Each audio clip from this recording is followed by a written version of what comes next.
ಒಂದು ಸಾರಿ ನಾನು K R ಪುರಮಲ್ಲಿ booking ತೊಗೊಂಡೆ. ಅವರು ಆಟೋದಲ್ಲೇ ನಿದ್ದೆ ಮಾಡಿಬಿಟ್ಟಿದ್ದಾರೆ. ಡ್ರಾಪ್ ಬಂದು ಈ ಕಡೆ ಎಲೆಕ್ಟ್ರಾನಿಕ್ ಸಿಟಿ. ಆಟೋದಲ್ಲಿ ನಿದ್ದೆ ಮಾಡಿಬಿಟ್ಟಿದ್ದಾರೆ. ಮೇಡಮ್ ಬಂತು ಎದ್ದೇಳಿ ಅಂದರೆ ಎದ್ದೇಳ್ತಾ ಇಲ್ಲ. ಆಮೇಲೆ ನನಗೆ ಶಾಕ್ ಆಯಿತು, ಇದೇನಪ್ಪ ಇದು ಅಂತ. ಆಮೇಲೆ ಜೋರಾಗಿ ಮೇಡಮ್ ಮೇಡಮ್ ಮೇಡಮ್ ಮೇಡಮ್ ಅಂದು ಒಂದು 3-4 ಸಾರಿ ಅಂದೆ. ಆಮೇಲೆ ಎದ್ದುಬಿಟ್ಟು ಆಮೇಲೆ ಹಿಂಗೆ ನೋಡಿ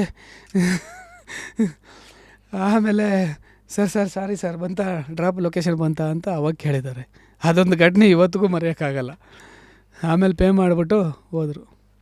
ಗಾಬರಿ ಆಗ್ಬಿಟ್ರತ್ತಲ್ಲ ಅದೊಂದು. ಆಮೇಲೆ ಇನ್ನೊಂದು ಸಾರಿ ಒಬ್ಬರು ಬಂದರು ಲೇಡೀಸ್. ಅವರು ಆಟೋದೊಳಗೆ ಬರೋಕ್ಕೆ ಆಗಲ್ಲ, ಆಟೋದೊಳಗೆ ಹತ್ತೋಕ್ಕೆ ಆಗಲ್ಲ, ಯಾಕೆ ಅಷ್ಟು ದಪ್ಪ ಇದ್ದಾರೆ. ಆ ಸೈಜಲ್ಲಿ ಬಂದರು. ಅದೊಂದು ಅದು ಹಂಗೆ ಆಯಿತು. ಆಮೇಲೆ ಹಾಕ್ಕೊಂಡು ಹೋದ್ವಿ, ಕೂರಿಸ್ಕೊಂಡು ಹೋದ್ವಿ. ಬಂದಮೇಲೆ ಆಗಲ್ಲ ಅಂತ ಹೇಳ್ಬಾರ್ದಲ್ವ, ಅದು ಮಾನವೀಯತೆ ಅಲ್ಲ.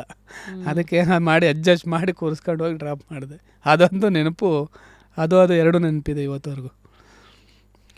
ಅದು ಬಿಟ್ಟರೆ ಬೆಂಗಳೂರು ಇವತ್ತು ಇನ್ನೆಷ್ಟು ಬದಲಾಗಿದೆ. ಈಗ ಉದಾಹರಣೆಗೆ KR ಮಾರ್ಕೆಟು ಮತ್ತು ಈ MG ರೋಡೆಲ್ಲ ಅಂದರೆ ರಾತ್ರಿ 10:30-11 ಗಂಟೆ ಆದಮೇಲೆಲ್ಲ ಕೆಲವು ಸತಿ ಲೇಡೀಸ್ ರೋಡ್ ಮೇಲೆ ನಿಂತಿರೋದು ಇವೆಲ್ಲ ನೋಡ್ತಿರ್ತೀವಿ. 11 ಗಂಟೆ 12-1 ಗಂಟೆ ಗಂಟ ಇರ್ತಾರೆ. ಇವತ್ತಿಗೂ ಇದೆ. ಅವ್ರುಗಳಿಗೆಲ್ಲ ನಿಮ್ಮ ಆಟೋ ಅಂತೆಲ್ಲ ಬರ್ತಾರಾ? ಬರ್ತಾರೆ. ಯಾಕಂದರೆ ಬುಕ್ಕಿಂಗ್ ಜಾಸ್ತಿ ಅಲ್ವಾ, ಆನ್ಲೈನೇ ಬುಕ್ ಮಾಡ್ತಾರೆ ಅವರು ಇವತ್ತು ಹಂಗೆ ಆನ್ಲೈನಲ್ಲೇ ಬುಕ್ಕಿಂಗ್ ಮಾಡ್ತಾರೆ. ಮತ್ತು ಸಮಾಜದ ಕೆಲವು ಬೇರೆ ಬೇರೆ ವರ್ಗದ ಜನ ಬಂದಾಗ ಹೆಂಗೆ ಅವ್ರನ್ನ ಗುರುತಿಸ್ತೀರಾ? ಓಕೆ ಅವರು ಈಗ ಉದಾಹರಣೆಗೆ ಹಳೆ ಕಾಲದಲ್ಲಿ ಸಿನಿಮಾದೆಲ್ಲ ತೋರಿಸೋರು ಕೆಲವು ರೌಡಿಗಳು ಕೂಡ ಆಟೋಗೆ ಹತ್ತಿರೋದು, ಅವೆಲ್ಲ ನಿಮ್ಮ ಅನುಭವಕ್ಕೆ ಎಲ್ಲ ಬಂದಿದೆಯಾ? ಬಂದಿದೆ. ನಾವು ಅದೇ ಅವರು ಬಂದಾಗ ಗೊತ್ತಾಗ್ಬಿಡುತ್ತೆ ನಮ್ಗೆ ಸ್ವಲ್ಪ. ಅವರು ಡ್ರಿಂಕ್ಸ್ ಎಲ್ಲ ಮಾಡ್ಕೊಂಡು ಬಂದಿರ್ತಾರೆ. ಅವಾಗ ನಾವು ಇಲ್ಲ ನಮ್ಗೆ ಬೇರೆ ಕಸ್ಟಮರ್ ಇದ್ದಾರೆ ಅಂತ ಹೇಳ್ಬಿಟ್ಟು ಬಂದ್ಬಿಡ್ತೀವಿ. ನಾವು ಹೋಗಲ್ಲ. ಯಾಕೆ ರಿಸ್ಕ್ ಅಂತ? ಯಾಕೆ ನಾವು ರಿಸ್ಕ್ ತಗೊಳ್ಳೋದು ಸುಮ್ಮನೆ ಅಂತ.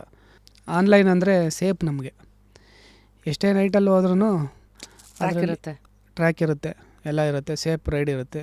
ಈಗ ಬಂದು ಲಾಸ್ಟ್ ಟೈಮ್ ಎಲ್ಲೋ ರಾಮಮೂರ್ತಿ ನಗರ ಆಟೋ ಡ್ರೈವರ್ ಸ್ಟ್ಯಾಂಡಲ್ಲಿ ಕೂತಿರೋನೊಬ್ಬನ್ನ ಕೇಳಿದ್ದಾರೆ, ಬಾ ಅಂತ ಹತ್ತಿಸ್ಕೊಂಡು ಕರ್ಕೊಂಡು ಹೋಗಿದ್ದಾರೆ.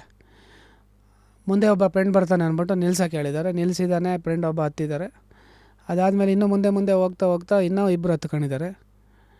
ಆಮೇಲೆ ಚಾಕು ತೆಗೆದು ಹಿಂಗೆ ತೋರಿಸ್ಬಿಟ್ಟು ಏನೇನಿದೆ ಎಲ್ಲ ತೆಗೆದು ಮೊಬೈಲ್ ಎಲ್ಲ ಕಿತ್ಕೊಂಡು ಆಮೇಲೆ ಬಿಟ್ಟು ಕಳಿಸಿದ್ದಾರೆ. ಅಯ್ಯೋಯ್ಯೋ. ಅದಕ್ಕೆ ನಾವು ಏನು ಮಾಡ್ತೀವಿ, ಜಾಸ್ತಿ ರೋಡ್ ಬಾಡಿಗೆ ಯಾರೇ ಬಂದ್ರೂ ಸ್ವಲ್ಪ ಹೋಗಲ್ಲ, ಆನ್ಲೈನಲ್ಲೇ ಹೋಗ್ತೀವಿ. ಆನ್ಲೈನಲ್ಲಿ ಎಲ್ಲ ಟ್ರ್ಯಾಕ್ ಇರುತ್ತೆ, ಏನು ತೊಂದರೆ ಇರೋಲ್ಲ.